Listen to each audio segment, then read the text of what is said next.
there's no tomorrow.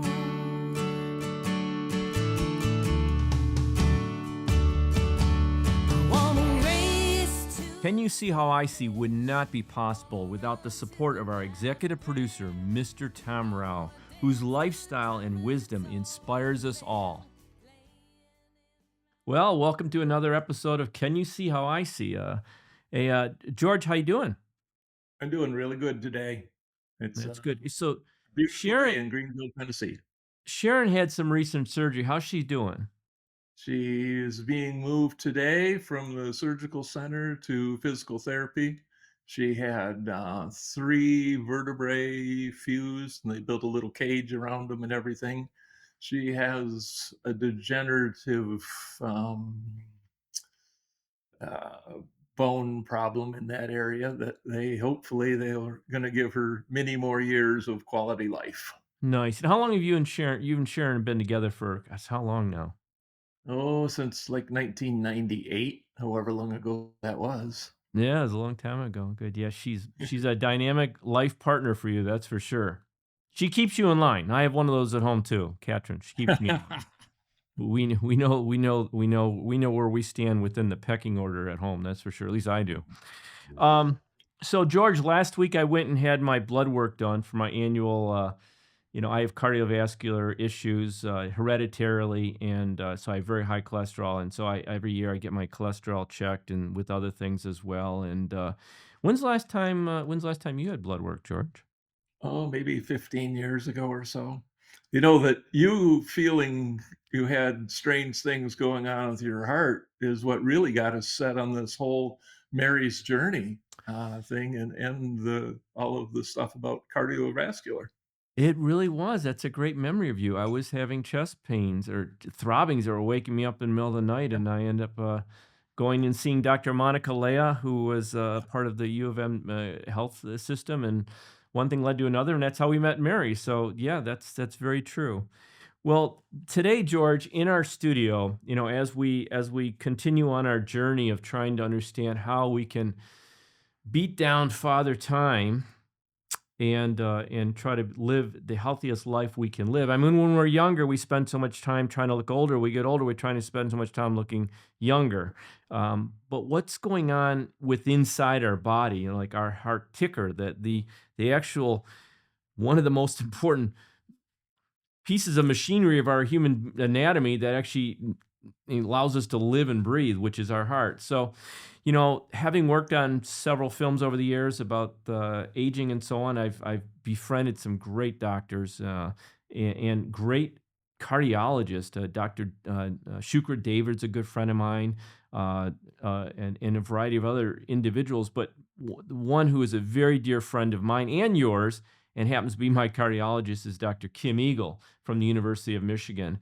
And he's the head of the cardiology center there, and he's a big deal. But more importantly, that he's really in tune to the cardiovascular journey that we all go on. And today we're going to have Dr. Kim Eagle in our studio, which we're really honored to do. And we're going to talk about heart care and health care as it relates to the heart, as well as the whole body, because the whole body is run by that piece of machinery we call the pump, the ticker. So before we bring Dr. Eagle in, I thought we'd share a little video from our first film we did, The Embrace of Aging, the 7-part series on men, and Kim took us on an amazing journey. So here's that.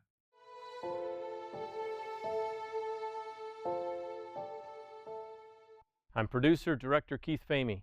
In this episode, Dr. Kim Eagle, director of University of Michigan Cardiovascular Center, will help us fully understand the aging man's heart, as well as what we can all learn from the University of Michigan Wolverines former football coach, Bo Schembechler's 37-year battle with heart disease. Today, there will be roughly 80 deaths in the state of Michigan from cardiovascular disease. 80. Half of them will probably be sudden cardiac death. That's 40. Most of them are preventable. Most of them are men. Men need to get checked. They need to know their numbers. What's my blood pressure? What's my cholesterol? What's my bad cholesterol, LDL? What's my good cholesterol, HDL? What is my blood sugar? Do I have other risk factors? Am I a smoker? Have I been checked for diabetes? And many men are stupid. They don't get checked. They figure there's nothing going to happen to me. For me, that's one of the most frustrating things to see is a stubborn guy who has risk factors, who never gets checked out, and then does check out way too soon. My name is Kim Eagle. I'm a 58-year-old cardiologist at the University of Michigan, one of the directors of our cardiovascular center. Getting older is not a good thing.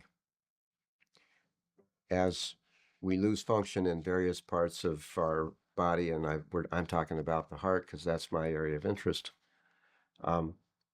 it's going to slow us down. Coronary artery disease is typically caused by a buildup of cholesterol in a plaque in the coronary artery.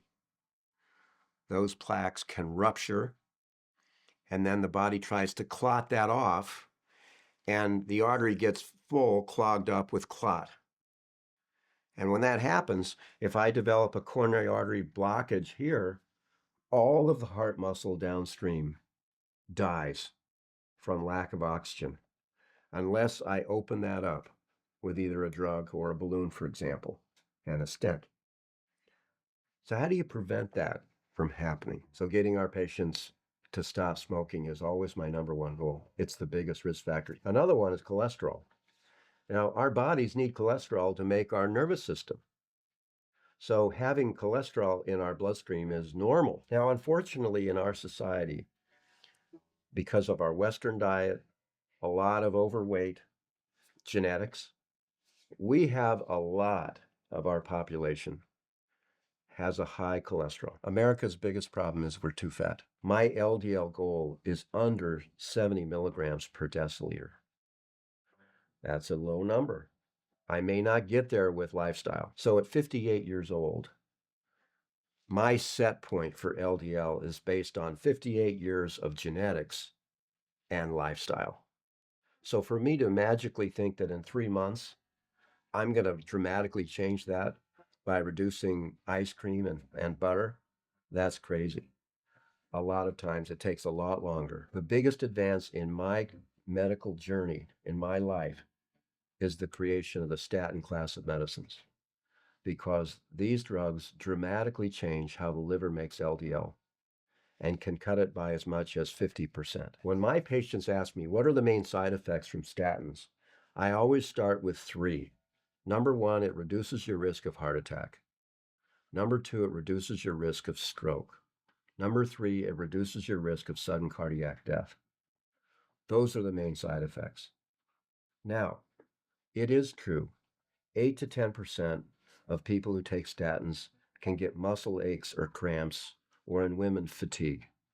The good news is most of the time, if we work together, we can find a statin at a dose that's tolerable and effective. And in men like me, aspirin reduces our risk of a heart attack by about 25%.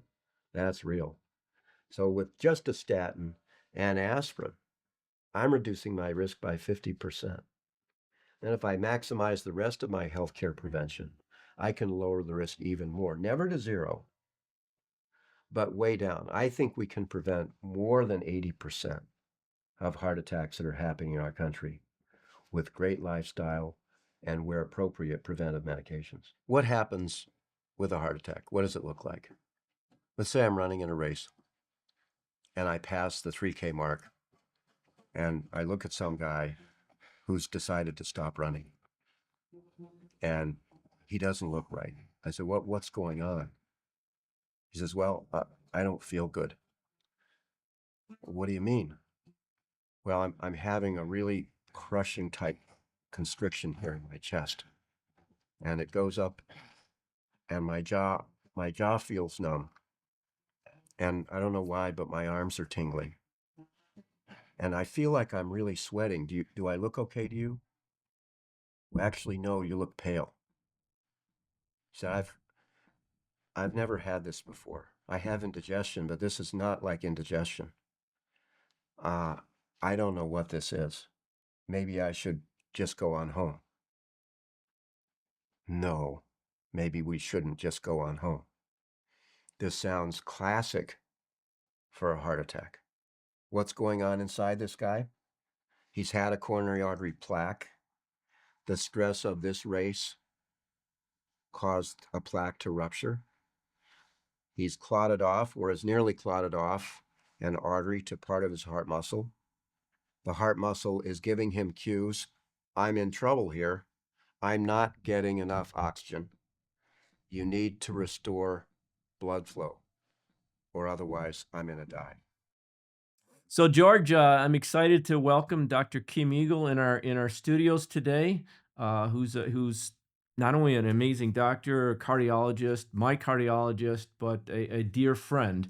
And George, Kim, George, Hey, George. you guys have met once before, a long time ago.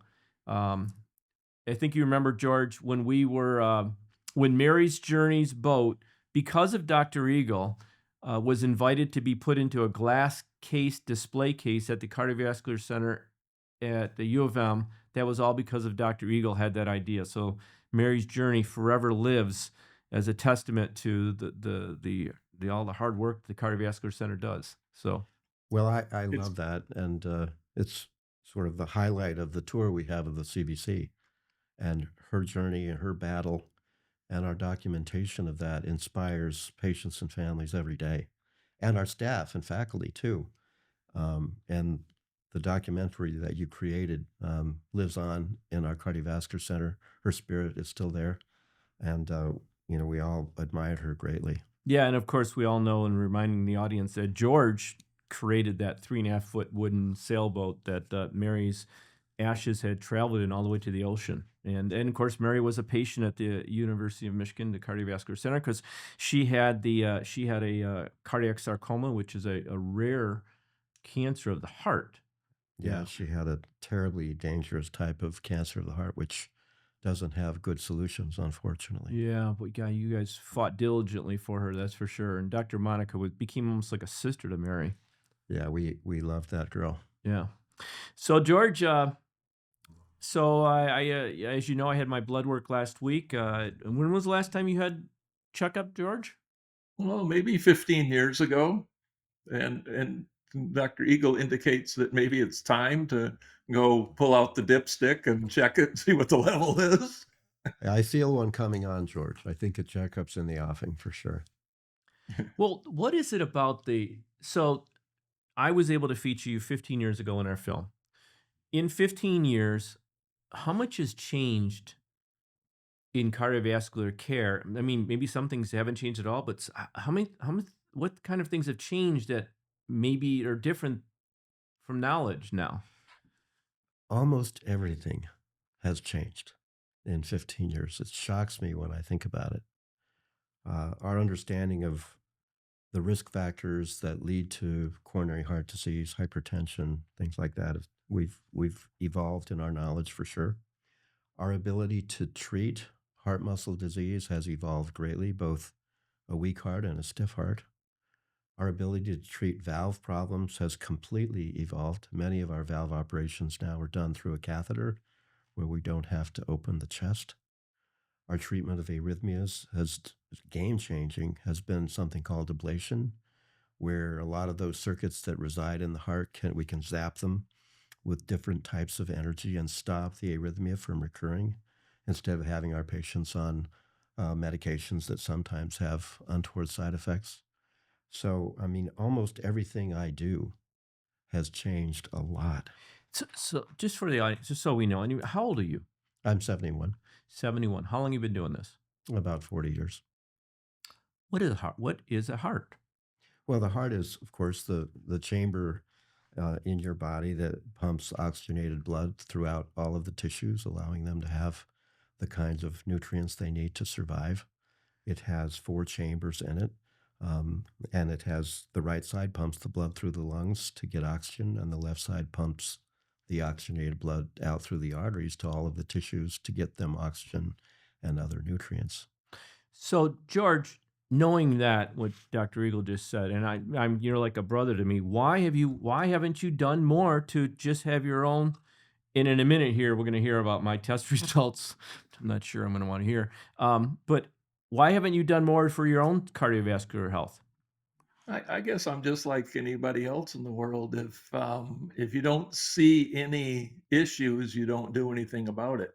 Now, can I tell you that my physical prowess is not what it was 15 years ago? Absolutely. I mean, I know that my strength is less than it is. I know my endurance is way down. Now, is that because of neglect or is that because of other issues? I mean, because I haven't gone and have it checked, then I don't have a marking, or a guidepost to tell me where it's at. So I probably will, take Dr. Eagle's advice and probably go have uh, some heart analysis done. So if we're living life, any guy or gal for that matter is living life and they don't feel like there's any issues and things like that, what kinds of things should we really? I guess people need to understand. It's like you check your oil in your car, you put gas in your car, you maintain your car. What kinds of things should we for sure always know, just to have basic knowledge of? So this story of if it ain't broke, don't worry about it, is very common in our society. But cardiovascular disease kills about 30% of men and 20 to 25% of women, so it's a big deal. And sometimes it comes suddenly and ends your life before you have a shot at a reasonable lifespan. And so we can look at a number of markers of risk and both estimate risk, but also adjust the risk with treatable risk factors. And obvious ones would be your blood pressure, which you can't feel, your cholesterol that you can't feel, your blood sugar, your A1C, which is a measure of uh, blood sugar control in your body over a period of months. Um, we factor in your family history. Um, and these things can actually be put into a risk model where we can say, Keith, your 10-year risk of a cardiovascular event is some percent. And then based on that, and based on what we know about managing cholesterol, hypertension, and others, we can use preventive medications with lifestyle to try to lower your risk by as much as half or even more of what it was. And I like to think of particularly blood pressure and cholesterol. You can't ever feel them; you just don't feel them. And you can be hypertensive for a long period of time on your way to heart failure, stroke, heart attack, without ever knowing it. And we can manage that so easily now. So, knowing your markers, knowing your risk, working with a professional, say, okay, I got a 10-year risk of this, lifetime risk of that. What can I do first with my lifestyle and then with appropriate medications to lower that risk? And then if I have early disease, which we can detect these days, if I have chest pain, I won't assume it's indigestion. I'll go to the hospital and say, hey, I had a coronary calcium score that's high. This might be a heart attack. So I think that knowledge also changes how we manage ourselves day to day. And so for the aging person, lifestyle kind of creeps up on you. And you made a great point in when we film with you is that your cardiac health is determined by genetics. And if you're 65 years old, 65 years of living. So those two things can play a pretty significant role. There's no doubt. I mean, some of the family history or genetics gets exercised through things like cholesterol, blood sugar, and blood pressure, and we can mitigate those. So if your family history genetically looks troublesome, that doesn't assume that you're going to have the same problem that your father had. If he happened to be hypertensive or high cholesterol and he grew up in a time when we didn't know how to treat those, we can totally change the landscape of your risk through lifestyle and appropriate medications. George, do you know the genetics of your parent? Your parents are no longer around. I think Yeah, you my told me that. my father died when I was 13 years old, and from cancer, probably from direct result of being in Japan. 2 weeks after they dropped the bomb in Hiroshima, uh, many people fell into that situation. Jeez. My mother lived to be 88 years old, quite healthy all of her life. Never had any heart issues. Up until the very end, she had a small stroke, and we moved her from Florida to Michigan, and then after about a year, then she had a massive stroke and ended her life. But she didn't. She you know was a marginal exerciser. She liked to dance, and that was about the extent of her physical activity. Also, she did ride her bicycle everywhere when she lived in Florida. So that's good. That's good cardio. And she walked every day, which we probably all should do. So let's talk about lifestyle for a second. Let's talk about before we get into testing and medications and things of that way and what's changed. But let's talk about how important lifestyle is. When I'd like to think I live a really active lifestyle. I work out. I do these Japanese walks. I do I not as strong as I used to be, and physically my stamina isn't where it is, and that frustrates me. But what as a doctor, what is your number one discussion with patients about lifestyle? So we're going to start with diet. And I really continue to favor a Mediterranean diet. It's a diet that's rich in fruits and vegetables. It's going to be low in saturated fat, generally low in salt, hopefully low in pure sugar. Um, Olive of oil. Olive oil is better than butter. So, we think that the type of fats you consume is helpful. But in particular, fruits and vegetables over fried foods, processed foods, red meat, that type of thing is less favorable for the body. Fish, chicken is going to be better than beef. If you're going to have beef on occasion, something that's really lean and relatively small, like a fillet or something like that, is great. What we try to do with our patients is take them where they're at and then say, okay, if you switched that for this, it would be a little better. And if we do that in a number of areas with your diet, you'll get used to a lovely diet, which is very tasteful, but is generally healthier for you. Now, if you have hypertension, then salt is really important. Salt really drives blood pressure for a lot of patients. If you have high cholesterol, it's really the fat in food that drives the cholesterol, along with egg yolks. Hold on. Let's stay on the fat, Frank. I got to ask a question because catching my dear wife's. So in the last year, I've been eating more eggs, and I've been eating eggs because I was trying to build. I do a protein drink in the morning and sometimes in the afternoon, but the eggs. I'm trying to help. I've done all this research, and this is this could go sideways on me real fast right now. So, I consume, 10, 12 eggs a week that I have not done in years prior. So in the last year, I've probably consumed, I eat a lot of eggs more than normal. And then the other thing, I take I take a tablespoon every other day of extra virgin, high level quality extra virgin olive oil, and I just take a teaspoon of it because I in this latest research, and I'm obsessed with trying to stay healthy as long as I can for my grandkids, but also I don't want to ever be a burden to my loved ones. What's the greatest thing about the blue zones, and you study the blue zones, is these individuals that live into these 90s and centenarian years, they're gone one day. They're not in a bed for 6 months or 2 years. They're literally, they live life until it's the party's over. The ticker stops. Point is, let's stay on the fat for a second. Can you riff on that? George, real quick for you, do you eat eggs? I do. I don't eat it probably more than 2 or 3 times a week. Probably no more than 2 times a week. I always figured that people ate this Mediterranean diet so they could eat baklava now and then. Wouldn't that be right? I'm sure that's got to be true. And so the egg story, eggs are a wonderful source of protein for sure, and they're not going to give you a lot of calories, and that's good. If you have a high cholesterol, the egg yolk has quite a lot of cholesterol in it. So people who have a lot of cholesterol in their blood, I may ease back on the eggs or say have the egg whites and not the yolk. Get your protein and not necessarily the cholesterol that's in the egg yolk. But I think eggs generally are healthy for most people. So in my case, George, I have um, very high cholesterol that's managed by statins.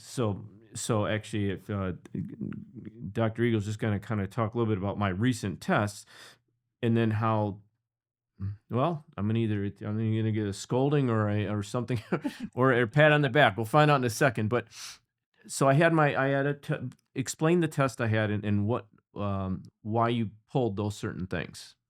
So we like to get an annual blood test looking at chemistry that would look at your kidney function, your electrolytes, things like that.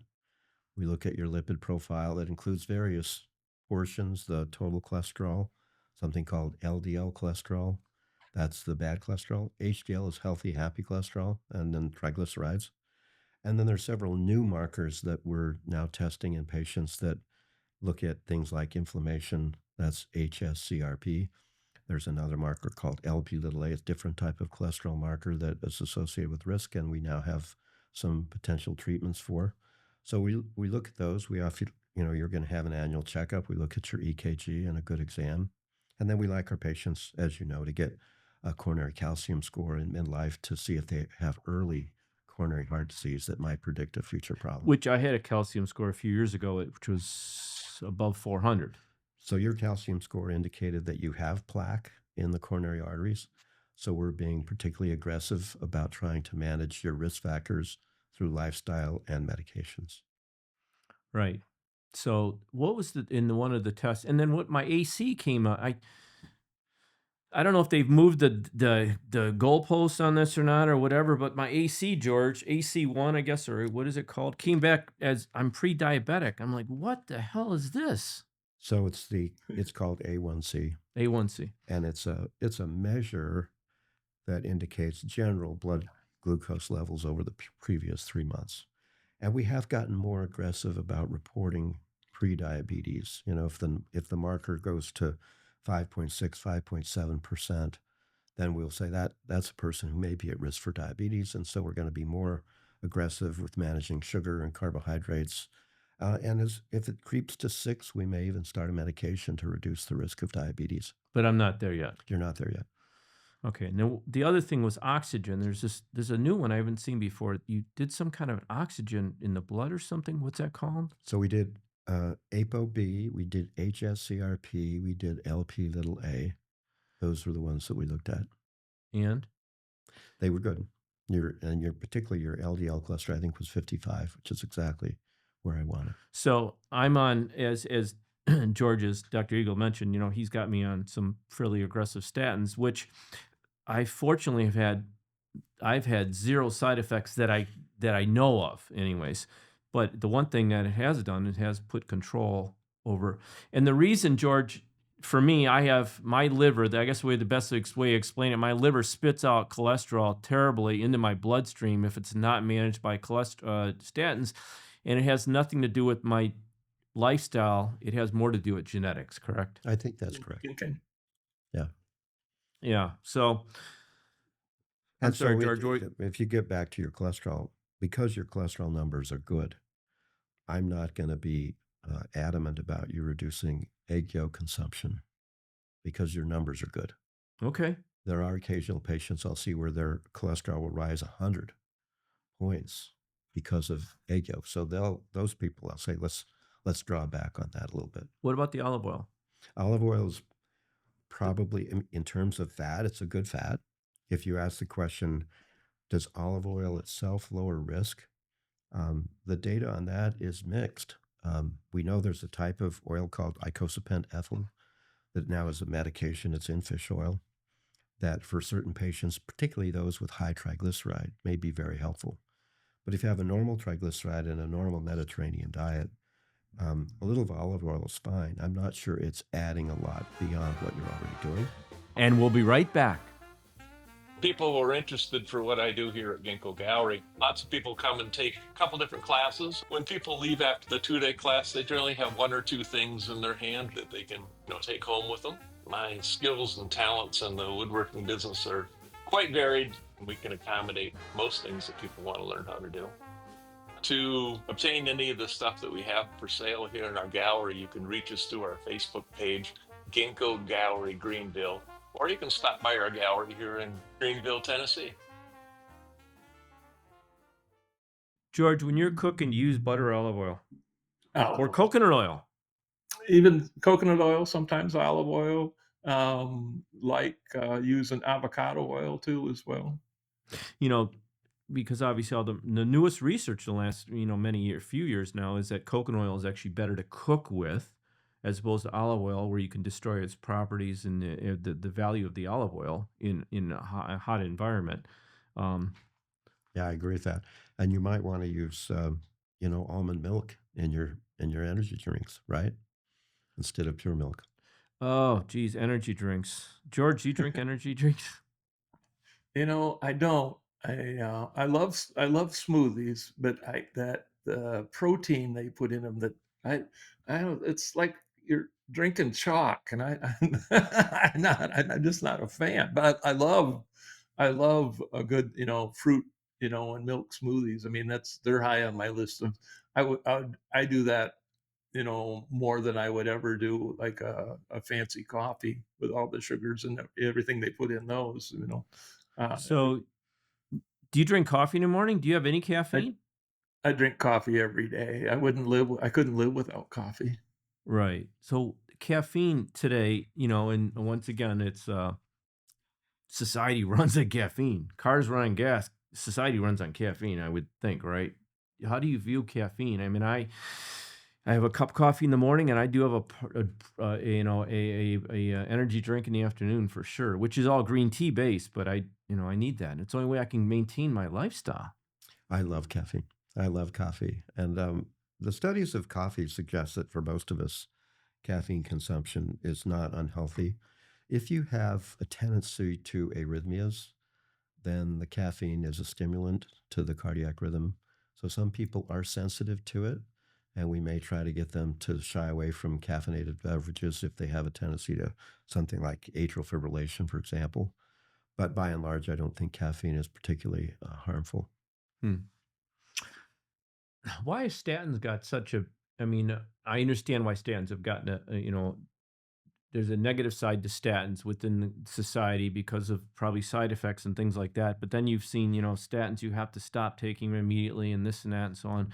And you get caught in these rabbit holes. And me, who I rely on the statin because I know what it does for. If I didn't, let's put it bluntly, if I was not taking statins and I was not coming to see you and I've never came to see you and I was never taking statins and I was living the life I was living, would I be here now? Well, statins for at-risk patients, statins lower their cardiovascular risk 35 to 40%. And then if you also control blood pressure, diet, things like that, we think we can reduce risk by 80 or 90%. The the statin story, I tell my patients statins have three main side effects. They lower your risk of death, heart attack, and stroke.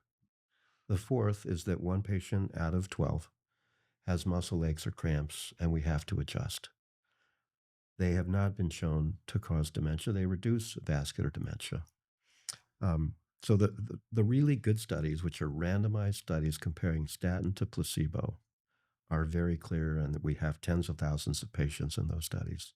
So statins are great. Now, the good news is for patients who don't want to take a statin, we now have alternatives. We have very good drugs that can achieve similar results. So compared to 15 years ago, we have strategies that are completely different.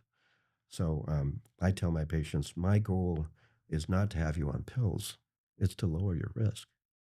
And if you want to work with me to do that, I'll coach you up and we'll achieve something.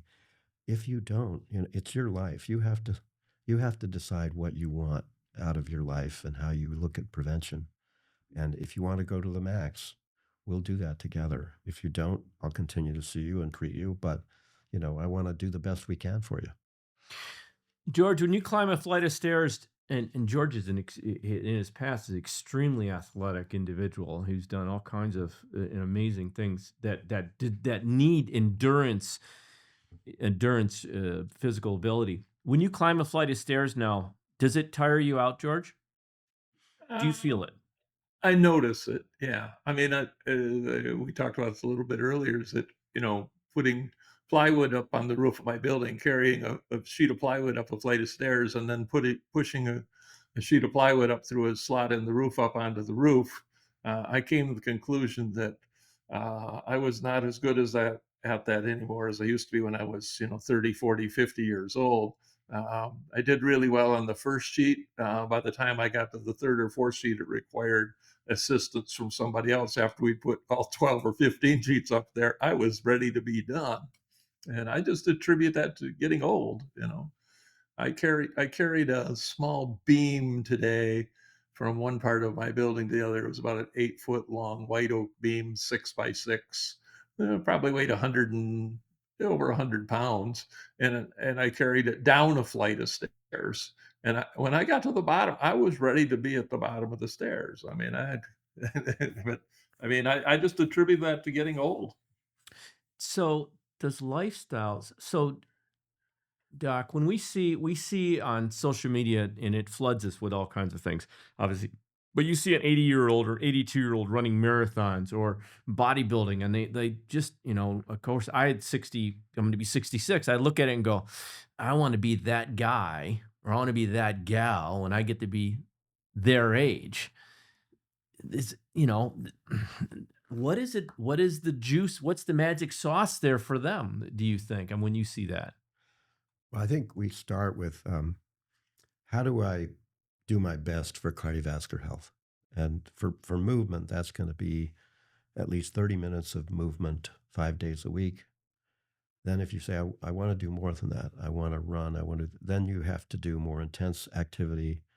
You may want to do interval training where you increase your threshold of oxygenation, And so a lot of those people have been runners their whole life. Well, when you just said oxidation, can you talk about why you're in the same breath? V2, was it VO2. VO2? Yeah. So that's the ability to exercise at a high level, something called VO2 max, which you can measure with a certain type of stress test, which really has to do with how good your muscles are, how good they are at extracting oxygen from the blood, how strong your heart is, how good your endurance is, things like that. So I want my patients to at least do a minimum of movement. It can be walking, it can be jogging, swimming, it doesn't matter. 30 minutes, 5 days a week is the AHA recommendation. I try to get 10,000 steps a day if I can, but at least 7,000 or 8,000 steps a day really has important benefits for cardiovascular function, but also your bones, your muscles, your brain, your mood, right? When we exercise, neurotransmitters go up in our brain that raise our mood, which I think is wonderful treatment for people that are depressed, for example. On the walking subject, just because my cat and I started doing this, and the weather gets cold, so now it's kind of boned us on this idea of being able to do. It's called Japanese walking, which is, we found out, George, which is really kind of fascinating. You walk for 3 minutes regular, and then you walk for 3 minutes as fast as you can without running, and you do this for 30 minutes, these different intervals. It kicks my ass, but it really feels like I'm really doing something for my heart and my cardiovascular, that high low intensity. Does that make sense? And then I got the follow-up question, that is, how important is the heart to the whole, how the body, I think we've learned so much in the last 20, 30 years, and of course the last 10 years or so. The heart is an integral part of everything in the body. People kind of forget that the brain, body, gut all works together. You're right. Yeah. So what you're doing with interval training is that you're training your body to do more. Okay. And that feels good to you. And I like that too. When I work out, I'll walk at 4 minutes, and then I'll increase the speed to 5 minutes, which is a light run. Then I'll do at 6 minutes, I'll do 100 yards, something like that. And then I'll drop back to 4 minutes. And if I do that for 30 minutes, I'm getting about 7,500, 8,000 steps. And I'm pushing myself a little bit and then drawing back. I'm increasing my exercise threshold by doing that.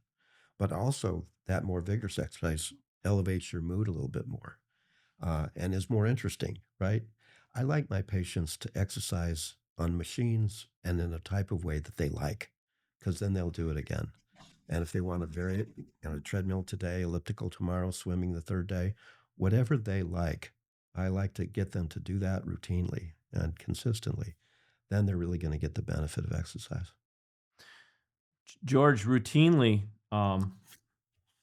you're in an environment that's is it warm year round down there? I mean, is it in I mean, you don't get snow, right?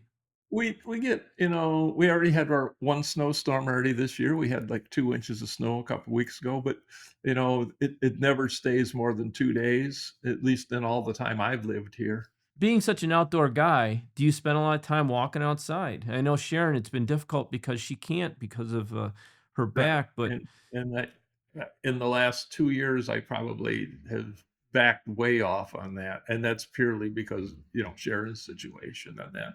And I've kind of made a promise to myself that part of her new regimen is she's going to have to go, to the Y and exercise for her therapy and that. So I've told myself I'm going to do that with her and increase my outdoor activity in that. But we live.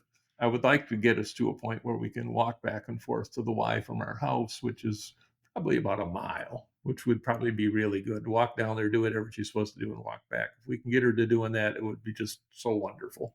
yeah, and it'd be good for yourself as well. That would 'Cause be Yeah. great. And George, when you're working in your shop, if you wore an Apple Watch or an Aura, I like an Aura ring because it gives me my sleep. Um, you could measure your activity that way, and that all counts, right? If you Mhm. came to see me, I would say, "What's your activity level? How many steps you get a day?" Then I would try to say, "Okay, let's go from 4,000 to 7 or 8,000." And that might just be a half-hour walk in addition to the stuff you get at work, and that Uh, would be enough for good cardiovascular health.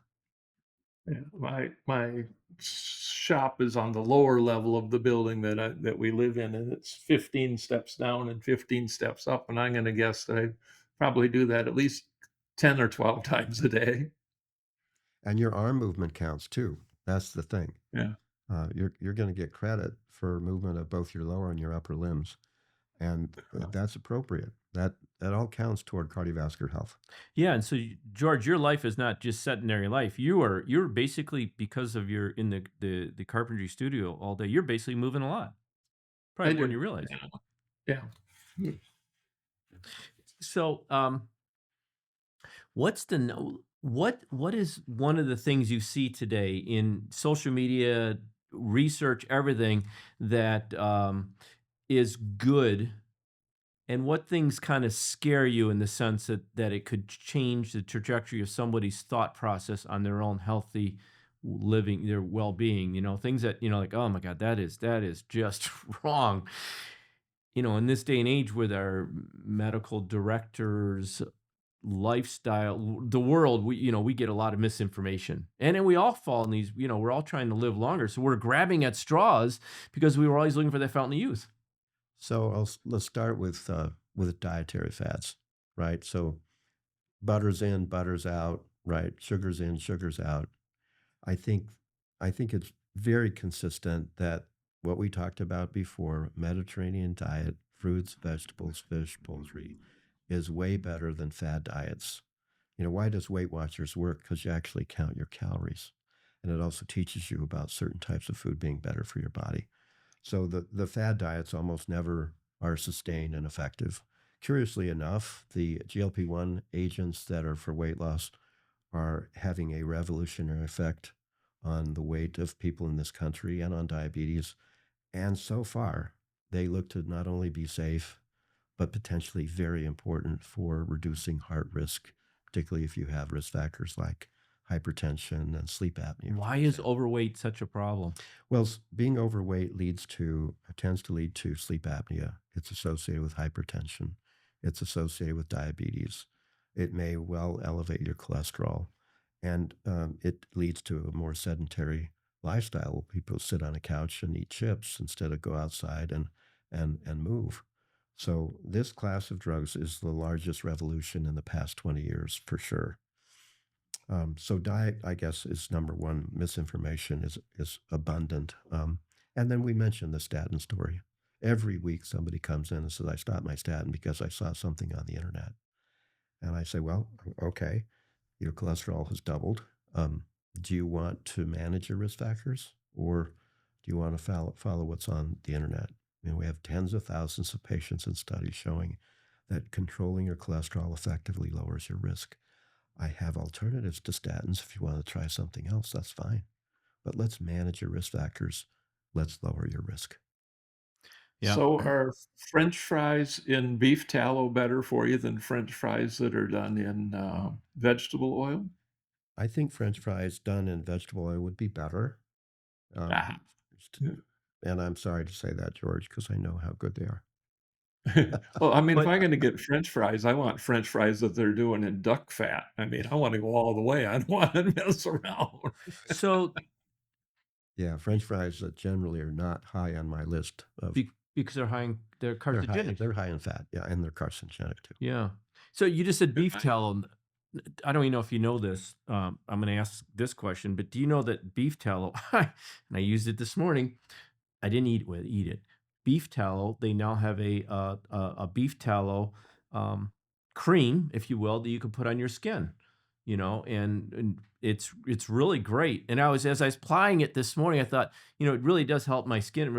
I learned it from Course Catherine. She's got this. It's got lavender. It's really great. Then I was putting it on my skin. I thought to myself, wait a minute, can your skin absorb this beef? That was like, holy shit! Wait a minute. Can my skin absorb beef tallow, which I should not consume because I know better? Can it absorb beef tallow through me putting it on my skin and affect my cardiovascular? I don't know the answer to that. Yeah, I don't know either. Well, okay. Well, that was one of my brain went there this morning. Like, And honestly, Chief, people come to me every week with, I want to add this herb or this whatever. And a lot of that just has simply not been studied effectively enough to know, is it beneficial? Is it harmful? Many of these things are probably not harmful. Occasionally they might be helpful. But we've gone through this with virtually every vitamin, haven't we, in my lifetime? Vitamin C's in, it's out, E's in, E's out, B12, etc. The truth is, if you have an effective Mediterranean diet, you're getting most of the minerals and vitamins that you need at nice doses. Whether beef tallow is absorbed and whether it really has any effect on your cholesterol, for example, I have no idea. so supplements. George, do you take many supplements? D, C, and one other one that Sharon makes me take, and I don't remember which one it is.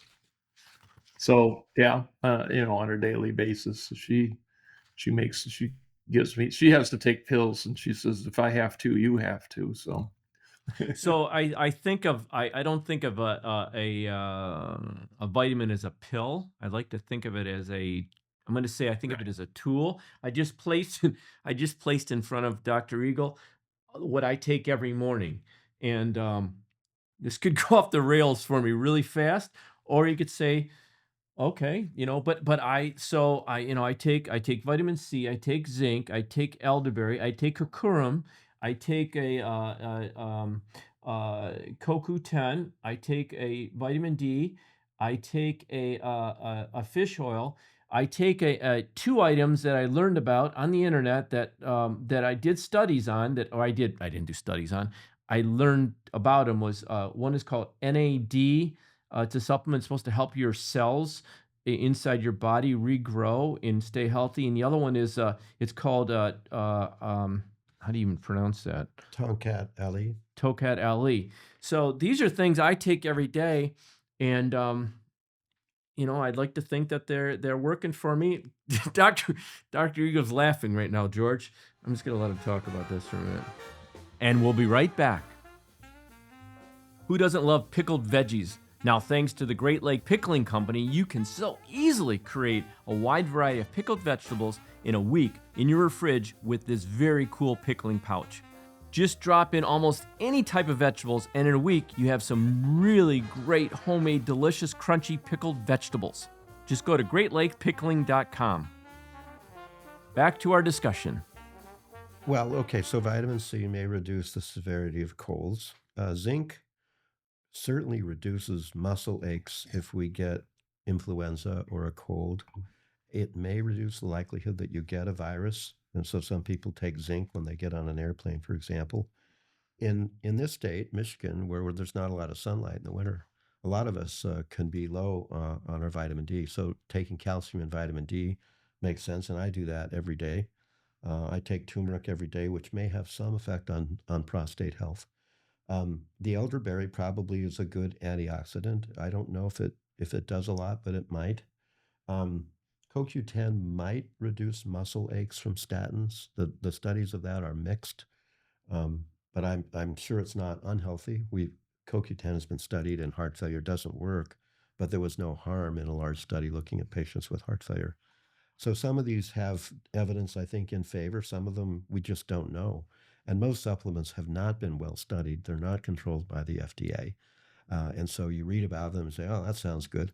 And the placebo effect is strong, right? If you take a pill that's even pure sugar and think it's going to help you, a lot of times patients say, I'm definitely feeling better. And a positive attitude about health is really important. So I don't discount when a patient comes in with the let's let this thing. I feel way better now that I did this. Let's talk about alcohol consumption. Okay, so the latest on alcohol consumption is that in general, alcohol consumption increases a person's risk for cancer. And so the latest recommendations are less is better than more. For a woman, I will say 0 or 1. For a man, I'll say 0, 1, and at most 2, but try not Is that to a day or a week or? a day.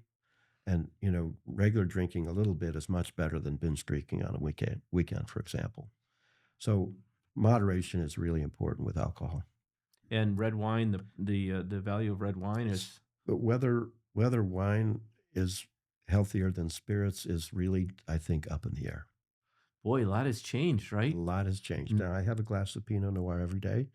I love it. It might slightly increase my risk for cancer, but I'm going to go with it. Very good. Very good. That's Yeah. what, George? If I have to quit drinking beer, there's no reason to live. So keep your world big, George. I want to talk about sleep. And there's a reason for it. But how well do you sleep, George? I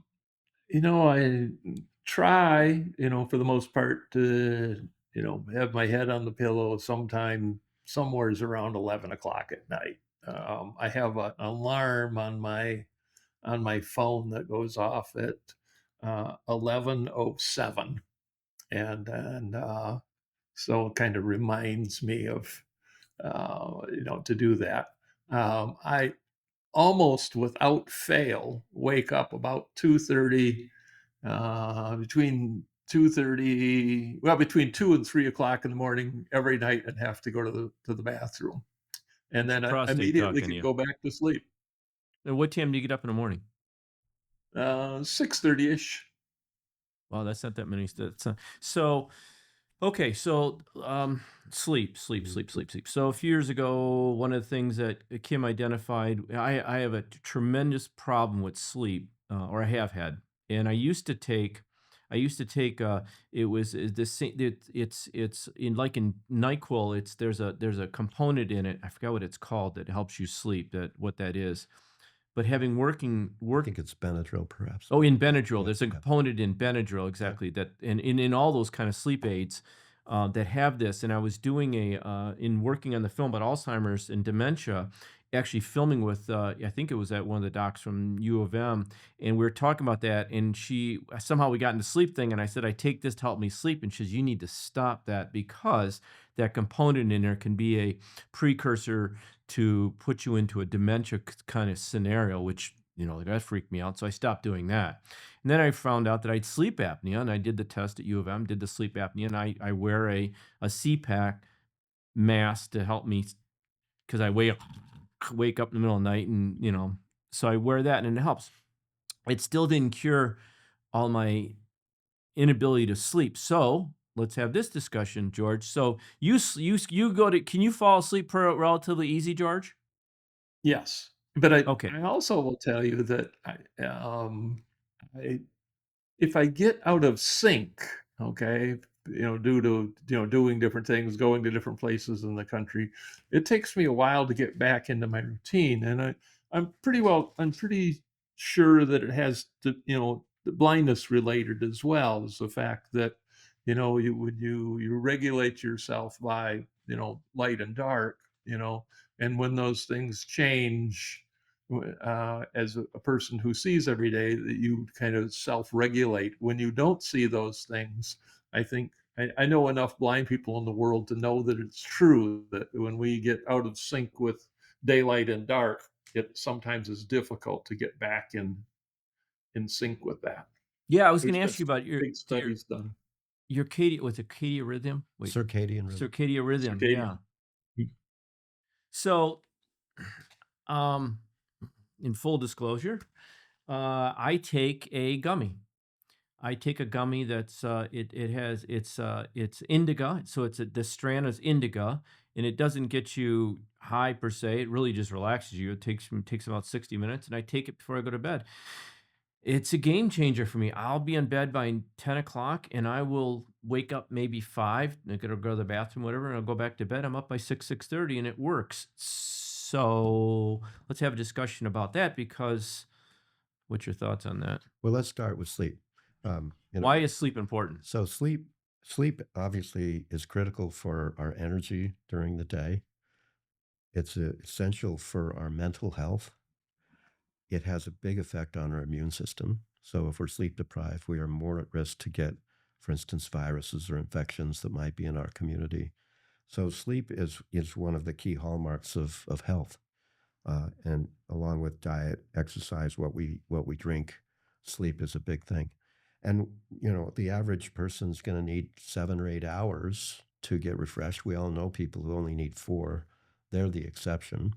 The other thing is, as we age, the effectiveness of each hour of sleep generally goes down. So many times we'll see we need to stay in bed longer to get the effective deep sleep that gives us that refreshment the next morning.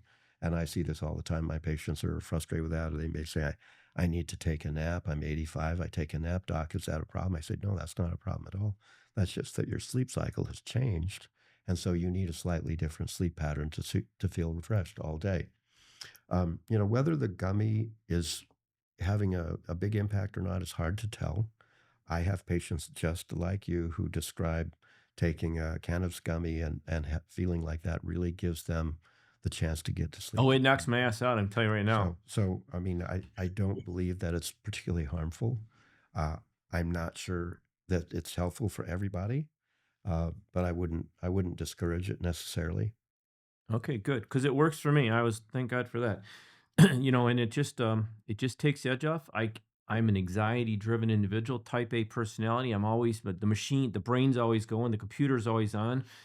But I know that shuts it off for me, and I can go to sleep, and it will keep me asleep. That's the other thing. It's been kind of a game changer for me. Well, The other, that plus the sleep therapy is allowing you yeah, to and have and, the, effective and there's no question that being diagnosed with sleep apnea and wearing the mask has been helpful. Let's talk about naps. George, do you take a nap in the day? Not every day. Sometimes I do. I mean, it depends entirely on the day, How long? How long does it last? half hour, 45 minutes, maybe. Okay. Probably not much more than that. So Um, I am religiously, and I say it religiously in that sense that I take a nap every day, and it's usually between 4 and 5, whatever it is, and it's only I don't call it naps. My wife calls it naps. My grandkids call it naps. I call it meditation. ah, 'Cause it's only for about 20 minutes. Even if I wanted to do it longer, my body wouldn't allow it. I go in my room, shut the lights off, I put on some meditation sounding music, and I shut my eyes, and in 15, 20 minutes, I'm back up, and it's like I did 8 hours. And I can't live without it. So and there's been all kinds of studies that it's an actually very good thing to do, correct? It's extremely good to do. Yes. And I mean, I think the Hispanic people have had that down forever. Take a siesta; it's a good thing. Right, exactly. There's a culture right there, yeah. As well, well as the Spaniards, right. and George, part of their culture, of course, is that they eat very late, right? Dinner might be Yeah, at 11 o'clock. And they're getting up at 6 to get to work. So their sleep time is less, and their siesta allows them to catch up for a 24-hour cycle. Your nap is refreshing you. That sleep is very refreshing to you. If you were in bed for 9 hours, you probably wouldn't feel the need to do it, but you're not.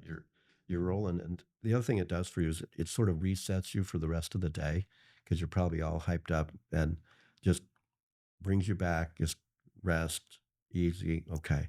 Now what's the rest of the day like for you? Bo Schembechler, who I took care of, was famous for a 20-minute nap at 2 o'clock every day. And when he was coaching, they were at Schembechler Hall till 11 o'clock at night, not a healthy lifestyle. But that nap was critical for him to function later in the day and continue to be at the top of his game. Yeah, because my lifestyle, I kind of do split. When I ran restaurants, I did splits. I'd get to the kitchen. I'd be in the kitchen from 8 o'clock until 2, 3 o'clock, and lunch hour is going. I'd go home for an hour, hour and a half, come back, and I'd work till 11 at night. I'm not running restaurants anymore. I'm producing documentaries, but my lifestyle hasn't changed. I have this split. So I work all day, I'll take a nap, and then I will continue to work into the evening, and I can go strong pretty much till 8 o'clock at night until it starts winding off. So it works for me. Yeah, it's a siesta. Do you still prescribe taking an aspirin every day? Baby aspirin? So our thinking about aspirin has really evolved, Keith, over the past, I would say, 40 years.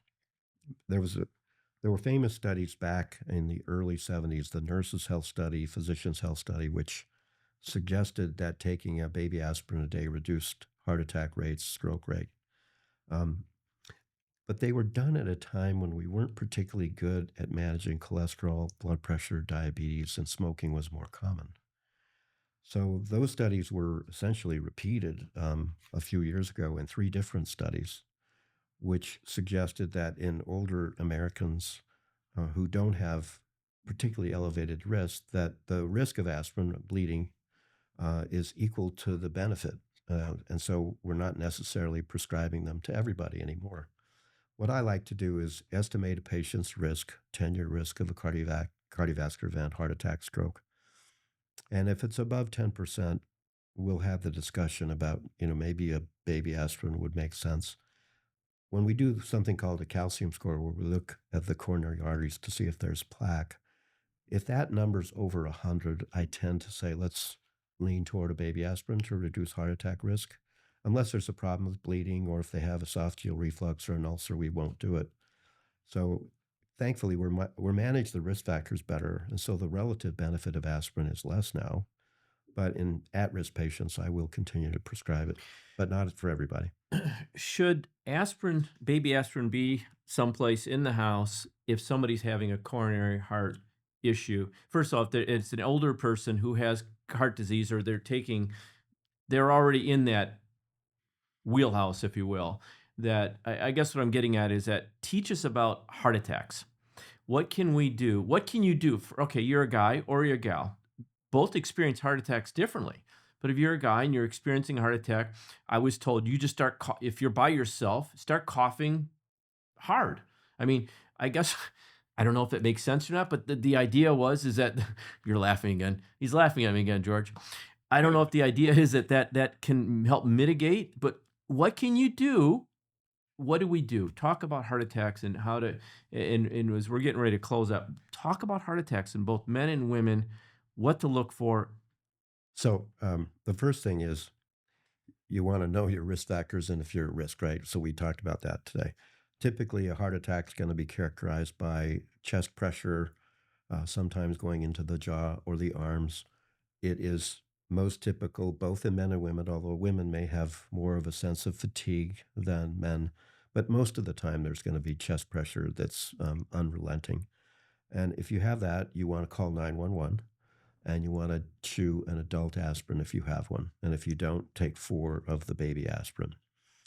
The coughing story is basically if you feel like you're going to pass out, if you keep coughing, essentially you're doing hands-only CPR on yourself. By coughing, you're circulating blood, and you may circulate blood through a period when you're in an arrhythmia that otherwise would make you lose consciousness. So if you're feeling fine, you don't need to cough. But if you feel like you're going to pass out, you should lay down and start coughing, and that may mitigate you going completely out.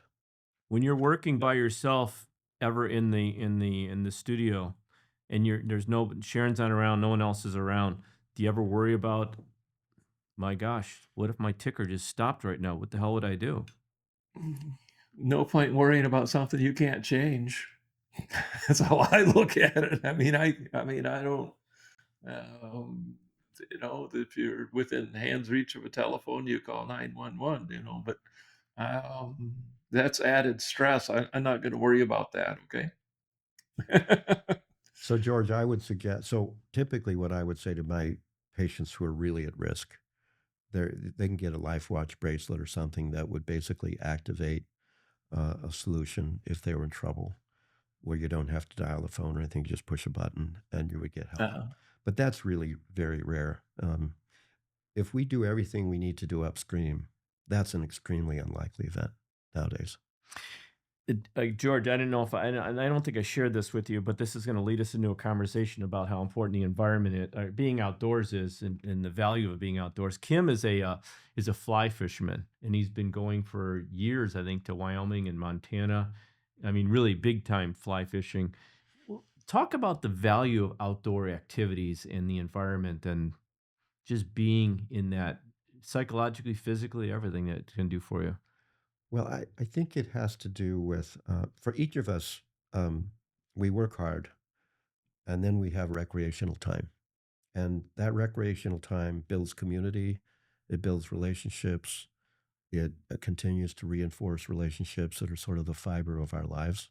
Um, I think being outdoors for many of us is incredibly refreshing and freeing, where we just let go and are just alone in nature or with a person we care about in nature. I find it to be incredibly refreshing to me. But some people find that on the golf course. Some people find that in the swimming pool. Some people find it dancing. George mentioned dancing is a wonderful exercise. I have a couple I took care of late into their 90s. They were doing square dancing 3 nights a week for an hour. And it was magic for them. It was incredibly healthy for their mental, but also their physical. So recreational time is really important, I think, to overall health and lifespan.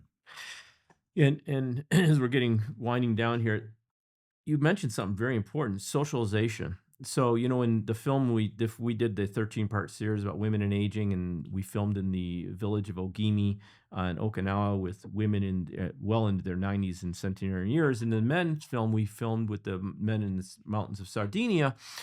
And one of the very common threads between all those, besides lifestyle and how they eat and live and all that stuff, was socialization, and especially guys. And I think that guys by nature, at least in our country, are not really good at socializing. They get to a stage in their life where they're retired or they're winding down, and then I watch it with my dad. He retired. He just basically sat home. He had no friends. And I think that's talk about how important socialization is to the well-being of ourselves, psychologically and healthy, Well, physically. I think community, is essential for feeling the best we can feel about ourselves. And when we're in community, we're both giving and taking. Uh, we're loving. We're going through hardship with other people. We're helping each other through both the highs and the lows of life. And at the end of the day, we're a social species. We want to be together. And when we do that, we find more meaning in life, more purpose. I get a lot of that in my practice, right? I've been taking care of people for 30 years. They're my friends. If I retired, I would have to build a different community than that, because that's present in almost daily life for me. And I see that in men who retire without an avocation, if they don't have a network, suddenly they're alone. And some of them just don't know what to do. They don't function well at all.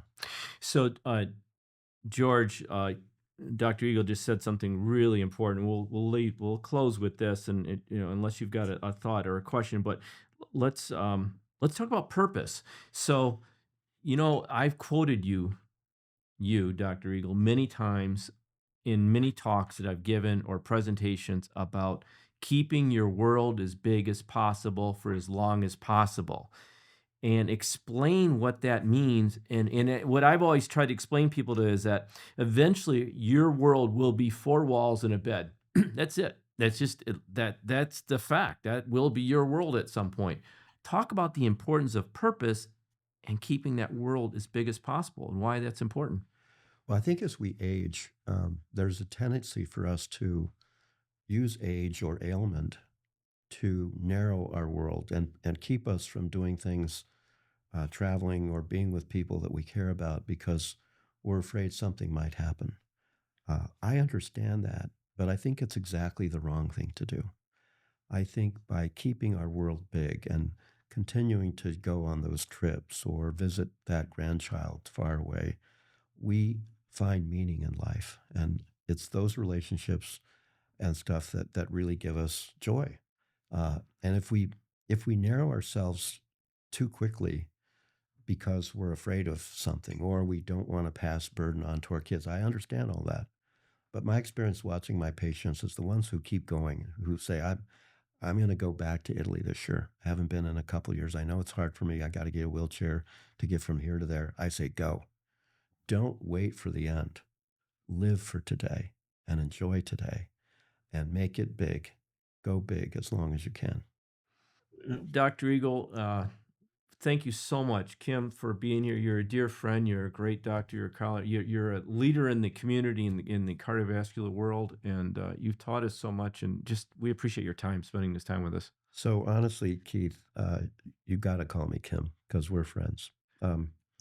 I love doing this kind of thing because it's my purpose, right? I have the privilege of being a physician, being an educator, and trying to use whatever knowledge I have in ways that benefit people around here. And that's a great privilege, and it's an honor. You know, I've been at the University of Michigan for 31 years. One of my jobs is to stay available to the community. That's part of a great public university should have that. People who say, yeah, this is really important. It's an important part of who we are. And for me, it's a privilege. It's always fun being with you. And I love talking to George today. He's going to get a free appointment. Everything's good. Kim, thank you very much. Pleasure. No, the pleasure is truly ours. Thank you. We've learned so much today. Appreciate it. Great Thank fun. you. Never forget, how you live your life today will determine how you age tomorrow.